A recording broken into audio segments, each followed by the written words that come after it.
Hi everyone, it's Don and I hope you're having a fantastic day. Well, this doesn't happen too often, but a cruise ship on its way back to Southampton, back to port, ran into a storm. And passengers were injured, the ship was damaged, and actually there's a few questions being asked.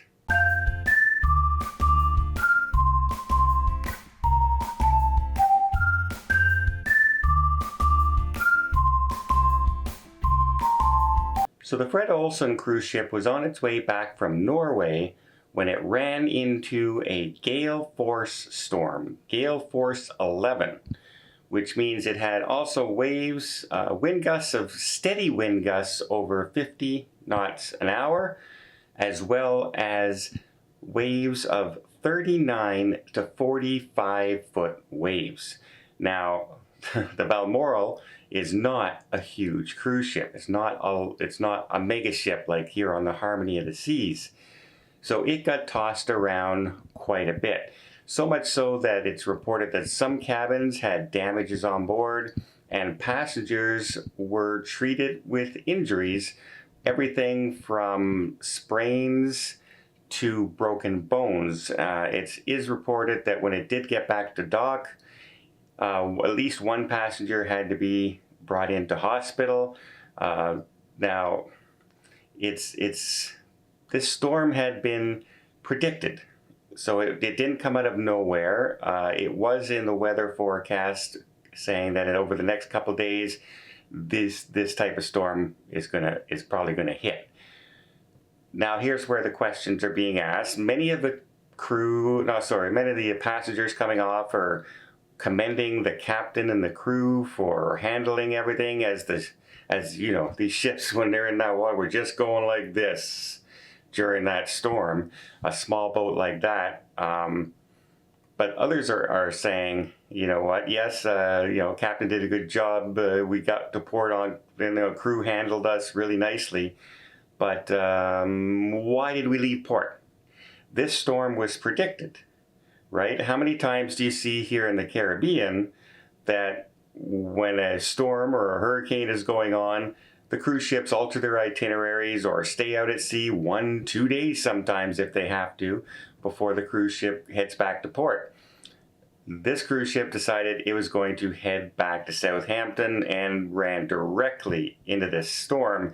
And some passengers are saying, hey, you knew this storm was coming. Why did we sail into it? Why did you put us into danger? And that is a fair question. If the storm was predicted, why did the cruise ship head into this storm ahead of time? Now, the cruise line decided, because the ship was also running late because of the storm of getting back to port, it didn't make it back to Southampton. It made it to another port, at which time they had hired buses to ferry all the passengers back to Southampton. So they didn't even make it back to the port that they were trying to hit. And again, that brings up more questions. If you're not even going to get to the port you're trying to get to, again, why didn't we stay out at sea or stay in the port that we were at before leaving and running into the storm?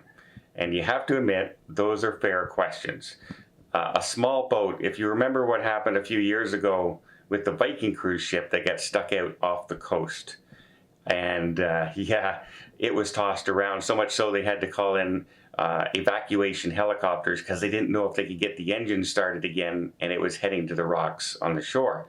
Luckily, nothing happened there. They did get the engine started, and they did get everybody back safely. However, it was a risky situation at that point. And the number one job of the cruise line is always safety of its passengers. So I think there's going to be questions being brought out for Fred Olsen and the captain as to who made the call to sail directly into this storm. And if you made a call to sail directly into the storm and passengers had broken bones, and that storm was predicted, that's a lawsuit in the making. And luckily for everybody, that's all that happened. And that's all, a couple broken bones A few bumps and bruises and some seasickness is a lot better than the alternative of what really could have happened had the ship gotten into trouble. Well, that's it. I have a quick update today on the news. I'm heading out, flying home. Who knows how long? 10 days, 12 days, 5 days, who knows? We'll see. I know I'm flying again in at least 12 days off to another cruise. We'll have some coverage from my nephews as we talk about the ultimate dining package on board, what it was like, did they think it's worth it, all the entertainment on board. You might be surprised by our review of that coming up in the near future.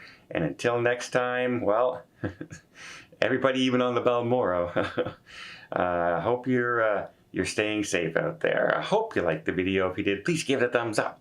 Want to see more tips, more tricks, more travel vlogs from around the world? Hit that subscribe button. Until next time, have yourself a safe and a great vacation.